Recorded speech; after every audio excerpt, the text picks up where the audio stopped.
En tenue de combat, ratière dans une main, coutelas dans l'autre, Eddy est prêt à chasser les crabes. Nous sommes sur son terrain de jeu préféré, à Trois-Rivières, à Sainte-Luce, non loin de l'ancienne usine. L'homme à l'œil averti et trouve rapidement un trou intéressant. Ouais, c'est pratique parce que déjà par rapport à la grandeur du trou, parce que nous, quoi approcher comme nous, il faut compter à peu près 4 doigts. 4 doigts. Si 4 doigts tout quand tout voit, ça veut dire que le crabe là est quand même conséquent. Puisqu'on est en certain nombre de centimètres au niveau de carapace à bout poignet, soit il est trop petit, à la benne. Bon, pas à la benne, on remet dans son trou. Donc on ne capable pas un petit morceau de bail, c'est ça, mais quand nous bien melon, ou bien des ananas, mais quand on est plus potable. Et puis, on va regarder ici par rapport à caca frais. Ça veut dire que le capteur a fini de monter.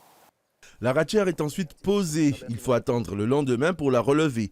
Puis Eddy va vérifier les ratières qui ont été posées hier soir. Voilà un trou. Ça veut dire que l'homme met moins 40 en tout. Parce que l'homme met 40 en tout, ça veut dire que la gauche c'est la même. Voilà le résultat. Voilà le résultat.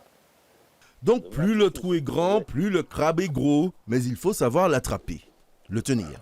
Comme là, il ne faut pas venir violent là. Il faut garder de manière à tourner. On peut regarder d'où vient comme ça. Quand tu es de dos, quand tu derrière les calitres tranquillement. Et pourquoi tirer gentiment quand tu es gros peslant, c'est gros peslant méchant. Normalement, c'est un crabe qui est potable. Vu peslant, si carapace tranquillement, on est à plus de 5-7 cm de carapace. Là, ça rentre dans le sac.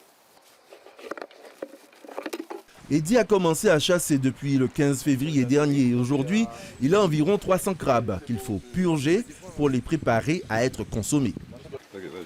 Alors, un petit bleu, mais un petit bleu. C'est un crabe de terre, hein, donc il est herbivore, il est carnivore, il mange un peu de tout. Donc on ne sait pas ce qu'il mange en fait quand il est dans la nature pendant une année. Donc pour ne pas avoir de surprise, pour ne pas avoir de problème d'indigestion, machin et ça, on le purge pendant une semaine. Et je dirais même pendant 15 jours. Avec des feuilles sèches. Ça veut dire tout ce qui est, comme je dis à l'instant, feuilles de fruits à pain, feuilles de bananes sèches, amas de canne, etc. Pendant 15 jours, que ça. Et vous allez voir que quand vous allez soulever ça, vous allez voir, ils vont lâcher leurs excréments comme ça tout le temps.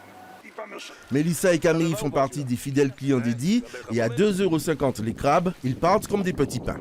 Je connais Eddy, je connais la qualité des crabes qu'il va pêcher, je sais où est-ce qu'il y va et tout.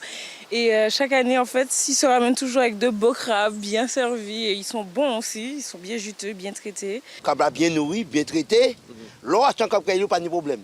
Parce que l'eau achète un crabe en la rue, en la même monde, ou pas comment il fait pêcher, et puis qu'il va apprendre. Mais ici, il n'y a pas de problème. Curry, pâte à colombo, épices, piments, sans oublier les morceaux de mango vert. Et votre matoutou sera fin prêt à être consommé pour la Pâque.